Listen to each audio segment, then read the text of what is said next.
Hello friends and welcome back for another episode of Indie Impressions. My name is Nick, and today we're going to be checking out something called Connected Caves by developers Alexander Burke and Sam Chester. This is a game from the LD30 competition, again with the theme of Connected Worlds, and we're going to be exploring some procedurally generated caves, as the name may imply. They are actually quite connected.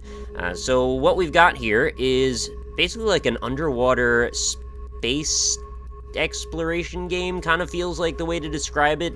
I wasn't sure at first, actually, if the caves are implied to be underwater or just in the air somehow, and maybe we've got a sweet hover ship, because, you know, these little, whatever you want to call these little flower petals of plasma that the ship leaves behind aren't necessarily indicative of being underwater, but the way that they drift certainly gives you that feeling anyway. So we've got a big old massive open area that we can look around in, and we've got actually some structures here we can explore. There isn't a ton to see, unfortunately, in Connected Caves, being that this is from the LD competition. It's done in either 48 or 72 hours, so done pretty quickly, and I must say, really good sense of atmosphere and ambience in this one. I really have been enjoying my time looking around in it. I just wish that there was more stuff I could look at. But yeah, we've got this structure down here, kind of looks like tank stopper tracks or whatever those things are. I used to put them up on the beaches to stop tanks from, you know, driving over them and stuff. And there's like these little blue lights everywhere. I'm gonna assume this is like some kind of underwater sea lab type situation. So yeah, not a whole lot to see with it, but, you know, there is at least some kind of a sign of life here, and occasionally you'll run into, like, sea anemones on the walls and such. I'm sure what you're very interested in, though, is going through those portals, because that's where the game gets interesting, because it's actually, like, infinite amounts of different ways that the shapes of the caves can generate. So this time we ended up with a very dark brown one, and that's going to allow me to show you off a pretty cool feature where if I left-click, we get flares. There's actually a few areas that are really dark, and you'll probably want to use these pretty gratuitously. You'll also notice a very nice effect here. We've got dynamic shadows.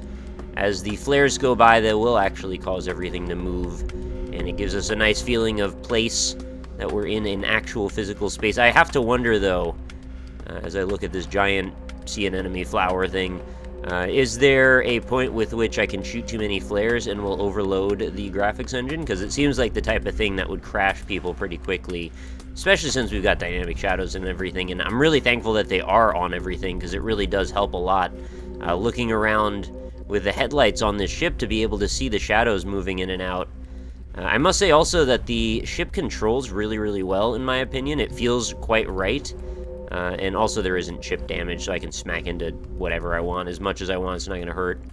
But yeah, the ship just really does feel like it's really easy to move around and see things and get actually right between things that are close together, which, you know, will happen on occasion.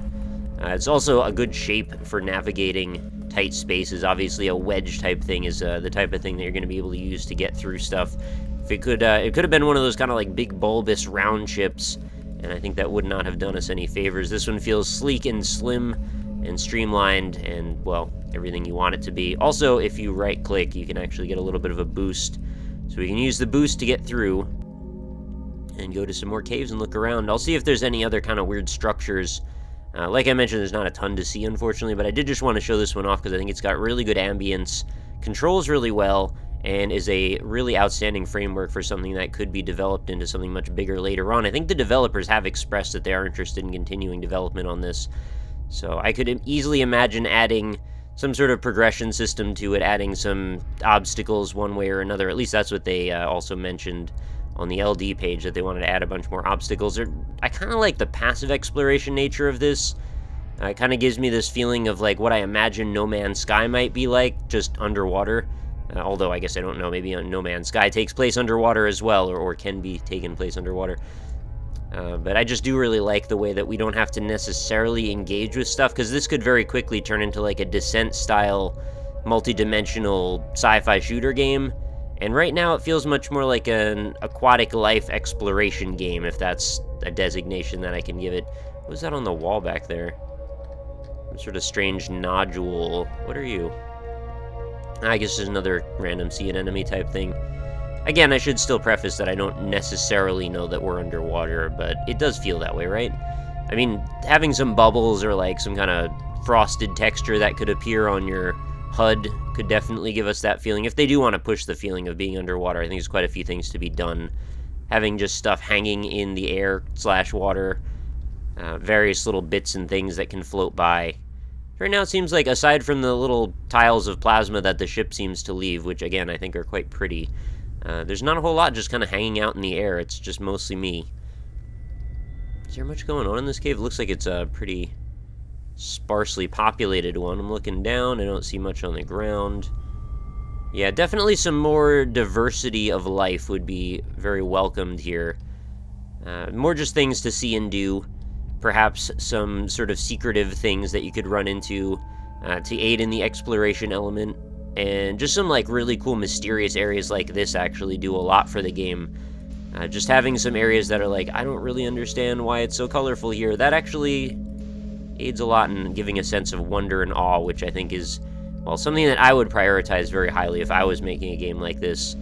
But I shouldn't speak for everyone, because, you know, different strokes for different folks. It would be also kind of interesting if, like, and this is totally tangential, and I don't actually really want them to do this, but if there was a transition period where you went from feeling you were underwater, since it's sort of left ambiguous, to all of a sudden feeling like you were in space or in the sky or something like that, would be kind of neat. Because it sort of blends the two elements together in a way, because you really don't necessarily need to know, and then all of a sudden it could come up as a bit of a shock. I forgot which one I came in and out of. Was it the other one? I'm going to go back in there and see if it was the other one.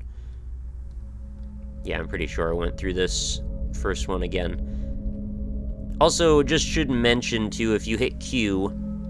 Oh, this is new. You actually can see what seed you're at and set a seed, so if you want to see a certain place, you can actually discover it and then revisit it later if it's something particularly interesting to you. I'm not going to do it just because it takes focus away from the window and then the mouse pointer gets unbound, so, you know, creates a little bit more havoc for me. I prefer to keep the mouse neatly inside of the boundaries of this game as long as I'm going to be playing it, which honestly there's not too much more to say, but I did just want to cover this one because I just think it's a really cool idea, and I just love to show a spotlight on some of the more interesting and ambitious LD games that I run into. Oh, that's a thing. Alright, so it kind of spawned inside of a crystal there or something. The soundtrack, too, is spot on. I definitely really like the feeling of the ambience that's being created from generally sort of more passive pads that are happening in the background, and then occasionally they'll run into a more active area. And that gives you this feeling like there's actually a bit of a narrative going on in the zone that we spawn into. I mean, I think it would be pretty cool if there were no loading times also between the areas, too, just to give more of a sense of cohesion. But I'm also aware that that's kind of a, you know, logistical nightmare to try and provide something like this. You'd have to actually be streaming things in live based on where the player is and stuff, and I think that could be a little bit much. But the way it's done, I mean, it's tastefully done. It's not like the loading time is a minute each time. It's like barely a second. So I'm not really complaining. I'm just saying, for the sake of cohesion, if you want to make things feel as seamless as possible and try and create the illusion of an interconnected world, which I think they do, you know, probably streaming world would be the way to go if it's possible.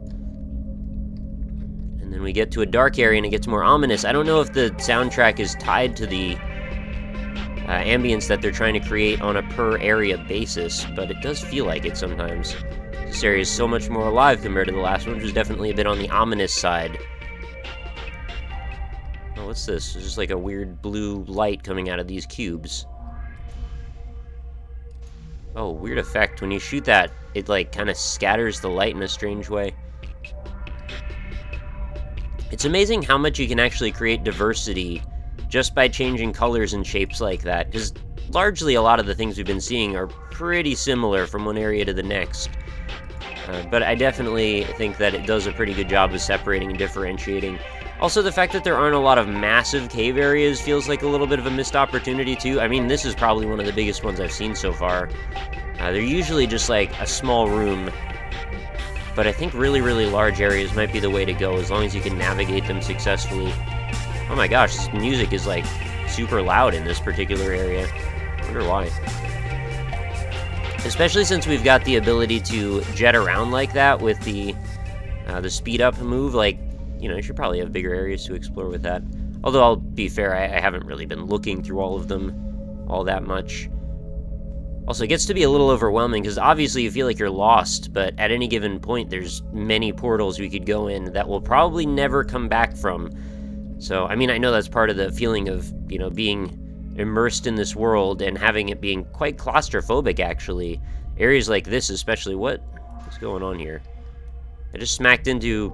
I thought nothing... Oh, okay, I think the camera clipped through that ceiling area, so I was a little confused at what was happening there. It's just very small. Like Tomo. Alright, let's go through one more. I think we're about good on connected caves. Oh, that's a strange structure.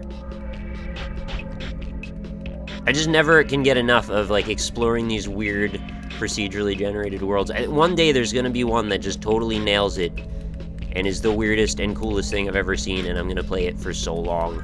You'll see. I'll make videos. You'll be there, I hope. So anyway, that's gonna do it for another episode. That was Connected Caves. Go check it out for yourself if you'd like. There will be a link. It is totally free to play. Of course, there's a web build, Windows, OS X, Linux, all kinds of builds. So whoever you are, whatever you've got, there's something for you.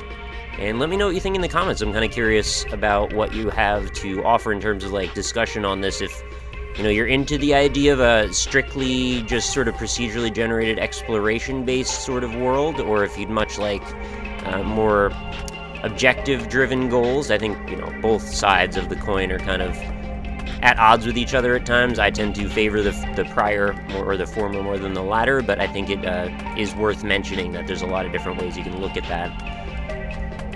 But anyway, I will be back with another video tomorrow. If you enjoyed this one, make sure you leave a like and be sure to come back again.